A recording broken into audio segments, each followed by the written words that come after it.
எவ்வளவு கஷ்டப்பட்டு உழைச்சாலும் எவ்வளவு முயற்சிகளை செஞ்சாலும் தீராத பண கஷ்டம், கழுத்தை நெரிக்கக்கூடிய வகையில கடன் பிரச்சனை. இதனால நிம்மதியா சாப்பிட முடியல, தூக்கம் கூட வரமாட்டேங்குது. இதுக்கெல்லாம் என்னதான் முடிவுன்னு யோசிக்கிறீங்களா? கவலைய விடுங்க. இப்ப நான் சொல்ல போற பொருளை 2ஆ உடைச்சு வச்சாலே போதும். அப்படி என்னம்மா பொருள், எதை 2ஆ உடைச்சு வைக்கணும் அப்படின்னு யோசிக்கிறீங்களா? வாங்க இந்த வீடியோல நாம தெரிஞ்சுக்கலாம். வராகி பக்தர்கள் அனைவருக்கும் வணக்கம். இது நம்ம ஆதி வராகி யூடியூப் சேனல். வராகி அன்னையோட அருள் பரிபூரணமா எல்லாருக்குமே கிடைக்கணும்னு மனசார பிரார்த்தனை செஞ்சுக்கிட்டு நாம இந்த பதிவை ஆரம்பிக்கலாம். இன்னைக்கு மார்ச் மாசம் 26ஆம் தேதி செவ்வாய்க்கிழமை. இந்த செவ்வாய்க்கிழமை அங்காரகன் மற்றும் முருகப்பெருமானோட வழிபாட்டுக்கு உகந்த நாள். நமக்கு இருக்கக்கூடிய கடன் பிரச்சனை தீர்றதுக்கு அங்காரகனோட அருள் கட்டாயமா நமக்கு தேவைப்படும். அங்காரகனோட அதி தேவதை தான் முருகப்பெருமான். இந்த செவ்வாய்க்கிழமை நாள்ல சூட்சமமான முறையில முருகப்பெருமான நினைச்சு நாம வழிபாடுகளை செய்யும் போது நமக்கு முருகப்பெருமானோட அருளும் அங்காரகனோட அருளும் கிடைக்கும். இதனால நமக்கு இருக்கக்கூடிய கடன் பிரச்சனையும் பண கஷ்டமும் படிப்படியா குறைய ஆரம்பிக்கும்.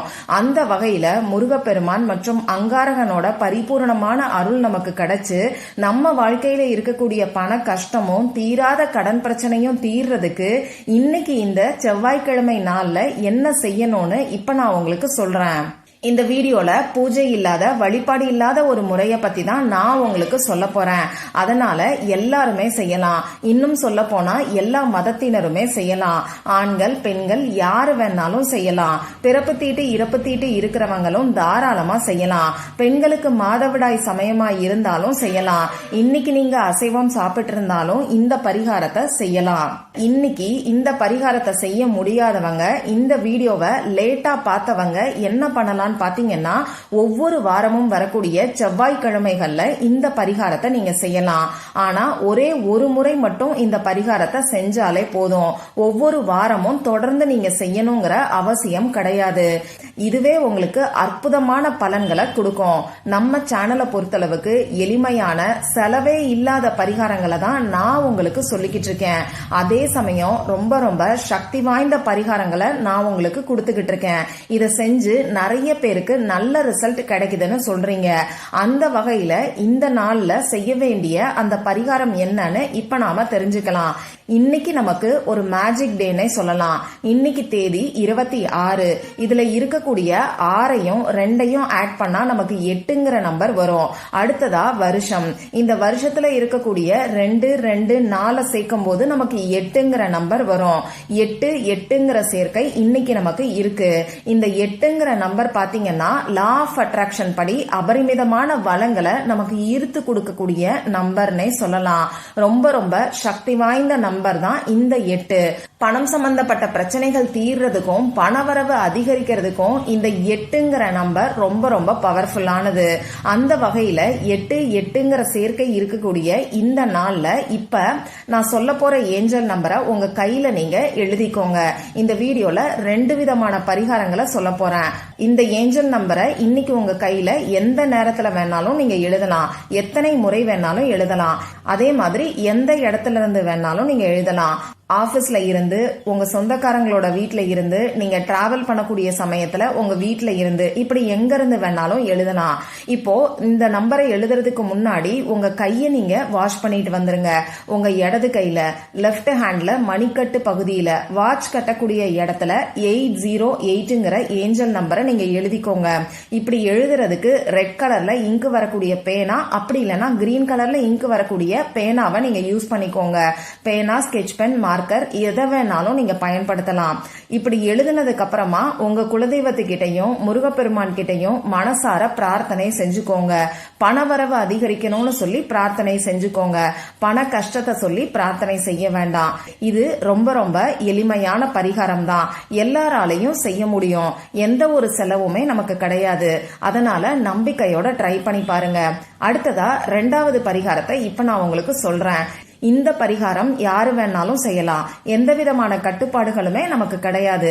ஆனா உங்க வீட்டுல இருந்து மட்டும்தான் செய்யணும். இன்னைக்கு நைட்டு 8 மணியிலிருந்து 9 மணிக்குள்ள வரக்கூடிய செவ்வாய் ஹோரை நேரத்துல இந்த பரிகாரத்தை செய்யும் போது உங்களுக்கு அற்புதமான பலன்கள் கிடைக்கும். இப்படி செவ்வாய் ஹோரை நேரத்தை தவற விட்டுட்டவங்க இன்னைக்கு நைட்டு 12 மணிக்குள்ள எப்ப வேணாலும் நீங்க செய்யுங்க. இதுக்கு தேவையான பொருட்கள்னு பாத்தீங்கன்னா, முதல்ல நமக்கு ஏதாவது ஒரு கண்ணாடி பாட்டில் அப்படி இல்லைன்னா பிளாஸ்டிக் டப்பாவை நீங்க எடுத்துக்கோங்க. முடிஞ்ச அளவுக்கு கண்ணாடியை பயன்படுத்துறது நமக்கு நல்ல பலன்களை கொடுக்கும். மேல மூடி இருக்கிற மாதிரி கண்ணாடி பாட்டில் அப்படி இல்லைன்னா பிளாஸ்டிக் டப்பாவை எடுத்துக்கோங்க. அடுத்ததா கொஞ்சமா கல்லுப்பு எடுத்துக்கோங்க. அந்த டப்பா ஃபுல்லா கல்லுப்பு எடுத்துக்கணுங்கிற அவசியம் இல்ல. அந்த டப்பால ஒரு கால்வாசி கல்லுப்பு இருந்தா கூட போதும். ஒரு 5-6 ஸ்பூன் கல்லுப்பு நீங்க எடுத்துக்கிட்டாலே இந்த பரிகாரத்துக்கு போதுமானது. அடுத்ததான் நமக்கு முக்கியமா தேவைப்படக்கூடிய ஒரு பொருள் என்னன்னு பாத்தீங்கன்னா, பட்டை நமக்கு தேவைப்படும். புதுசா பட்டை வாங்கணுங்கிற அவசியம் கிடையாது. இப்ப நீங்க சமையலுக்கு பயன்படுத்திட்டு இருக்கக்கூடிய பட்டை துண்டுல இருந்து ஒரே ஒரு துண்டு எடுத்து இந்த பரிகாரத்தை நீங்க செய்யுங்க. முடிஞ்ச அளவுக்கு கொஞ்சம் நீளமா பட்டை துண்டு இருக்கிற மாதிரி பாத்துக்கோங்க. நம்ம ஆள்காட்டி விரல் சைஸுக்கு பட்டை துண்டு இருந்துச்சுன்னா அதை எடுத்துக்கிட்டு இந்த பரிகாரத்தை நீங்க செய்யுங்க. அடுத்ததா நமக்கு எழுதுறதுக்கு பேனாவோ ஸ்கெட்ச் பேனாவோ மார்க்கரோ தேவைப்படும். இதுக்கு கிரீன் கலர்ல இங்கு வரக்கூடிய பேனாவை நீங்க யூஸ் பண்ணிக்கோங்க. எங்கிட்ட கிரீன் கலர் இல்லைங்கிறவங்க மட்டும் ரெட் கலர்ல இங்கு வரக்கூடிய பேனாவை நீங்க பயன்படுத்திக்கோங்க. இப்போ நான் சொன்ன குறிப்பிட்ட நேரத்துல உங்க முகம் கை காலை கழுவிட்டு வந்து அமைதியான இடத்துல உட்கார்ந்துக்கோங்க. வழிபாடுகளை செய்ய முடியறவங்க, சுத்தமா இருக்கிறவங்க உங்க பூஜை அறைக்கு முன்னாடி உட்கார்ந்துகிட்டு இந்த பரிகாரத்தை நீங்க செய்யுங்க. மத்தவங்க உங்க வீட்டுல எந்த இடத்துல இருந்து உட்கார்ந்துகிட்டு வேணாலும் இந்த பரிகாரத்தை நீங்க செய்யலாம். முதல்ல உங்க குலதெய்வத்துக்கிட்டையும் அடுத்ததா முருகப்பெருமான் கிட்டையும் மனசார பிரார்த்தனை செஞ்சுக்கோங்க. இந்த பரிகாரத்துக்கு உங்களுக்கு இருக்கக்கூடிய கடன் பிரச்சனைய சொல்லி நீங்க தாராளமா பிரார்த்தனை செய்யலாம். இப்ப நீங்க எடுத்து வச்சிருக்கக்கூடிய பட்டை துண்டுல உங்களுக்கு எவ்வளவு கடன் தொகை இருக்கோ அதை நீங்க எழுதிக்கோங்க. ஒரு சிலருக்கு 2-3 கடன் இருக்கும். அப்போ அந்த 2-3 கடனையும் ஒன்னா சேர்த்து கடன் தொகை எவ்வளவு வருதோ அதை நீங்க பட்டை துண்டுல எழுதிக்கோங்க. இப்படி உங்க கடன் தொகையை எழுதினதுக்கு அப்புறமா இந்த பட்டை துண்டை உங்க கையில வச்சுக்கிட்டு உங்களுக்கு இருக்கக்கூடிய கடன் பிரச்சனை முழுமையா சீக்கிரத்துல அடையணும்னு சொல்லி மனசார திரும்பியும் ஒரு தடவை பிரார்த்தனை செஞ்சுக்கோங்க. இதுக்கப்புறமா அந்த பட்டை துண்டை 2ஆ உடைச்சுக்கோங்க. நீங்க கடன் தொகையை எழுதி வச்சிருக்கீங்க இல்லையா, அது 2ஆ உடையிற மாதிரி பாத்துக்கோங்க. இப்படி இந்த பட்டை துண்டை உடைச்சதுக்கு அப்புறமா நீங்க எடுத்து வச்சிருக்கக்கூடிய கண்ணாடி பாட்டில் அப்படி இல்லைன்னா பிளாஸ்டிக் டப்பால நீங்க எடுத்து வச்சிருக்கக்கூடிய கல்லுப்பை போட்டுக்கோங்க. இந்த கல்லுப்புக்கு மேல இப்ப நீங்க உடைச்சு வச்சிருக்கக்கூடிய 2 துண்டு பட்டையையும் வச்சுட்டு இந்த பாட்டில நீங்க மூடிருங்க. இவ்வளவுதான் நீங்க செய்ய வேண்டியது. ஒரு பாட்டில்ல கொஞ்சம் கல்லுப்பு, அதுல நீங்க பணம் எழுதின பட்டை துண்டை 2ஆ உடைச்சு நீங்க போட்டு மூடி வச்சிருங்க. இதை எந்த இடத்துல வைக்கணும்னு பாத்தீங்கன்னா, நீங்க தூங்கக்கூடிய இடத்துல உங்க கட்டிலுக்கு அடியில நீங்க வச்சிருங்க. அதாவது தலைக்கு அடியில இந்த பாட்டில் இருக்கிற மாதிரி நீங்க பாத்துக்கோங்க. ஒரு சிலர் கீழே படுத்து தூங்குவாங்க. நீங்க என்ன பண்ணலாம்னு பாத்தீங்கன்னா, உங்க தலைக்கு பக்கத்துல இந்த பாட்டில் வர்ற மாதிரி கொஞ்சம் தள்ளி கூட வச்சுக்கலாம். கைப்பட்டு தட்டி விடாத தூரத்துல கொஞ்சம் தள்ளி நீங்க வச்சுக்கோங்க. அடுத்த வாரம் திங்கட்கிழமை வரைக்கும், அதாவது 7 நாள் வரைக்கும் இந்த பாட்டில நைட்டு நீங்க தூங்க போகும்போது உங்க தலைக்கடியில அப்படி இல்லைன்னா உங்க தலைக்கு பக்கத்துல இருக்கிற மாதிரி நீங்க பாத்துக்கோங்க. இதுக்கப்புறமா அடுத்த வாரம் வரக்கூடிய செவ்வாய்க்கிழமையில, அதாவது 8வது நாள்ல இந்த பாட்டில்ல இருக்கக்கூடிய கல்லுப்பையும் அந்த பட்டை துண்டையும் தூக்கி கால்படாத இடத்துல நீங்க போட்டுருங்க. இந்த கண்ணாடி பாட்டில் அப்படி இல்லைன்னா பிளாஸ்டிக் டப்பாவை மற்ற பரிகாரங்களுக்கு நீங்க வாஷ் பண்ணி வச்சுட்டு அதுக்கப்புறமா யூஸ் பண்ணிக்கலாம். இந்த 8 நாட்கள்லயும் உங்களுக்கு இருக்கக்கூடிய கடன் பிரச்சனை தீர்றதுக்கான முயற்சிகளையும் தவறாம நீங்க செய்யுங்க. இப்படி செய்யும் போது உங்க முயற்சிகள்ல இருக்கக்கூடிய தடைகளும் தோஷங்களும் நீங்கும். நீங்க செய்யக்கூடிய முயற்சிகள் எல்லாமே உங்களுக்கு சாதகமா தான் அமையும். அதனால உங்களுக்கு இருக்கக்கூடிய கடன் பிரச்சனையும் படிப்படியா குறைய ஆரம்பிக்கும்.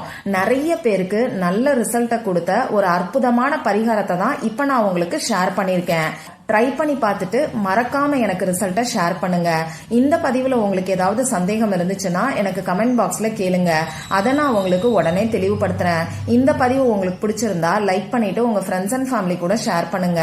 இந்த மாதிரி அந்தந்த நாளுக்கும் நேரத்துக்கும் திதிக்கும் உரிய வழிபாடுகளையும் பரிகாரங்களையும் நீங்க மிஸ் பண்ணாம தெரிஞ்சுக்கிறதுக்கு நம்ம சேனலை மறக்காம சப்ஸ்கிரைப் பண்ணிட்டு பக்கத்துல இருக்கக்கூடிய பெல் ஐகானையும் பிரஸ் பண்ணிக்கோங்க. மற்றும் ஒரு பயனுள்ள பதிவுல நாம சந்திக்கலாம். நன்றி.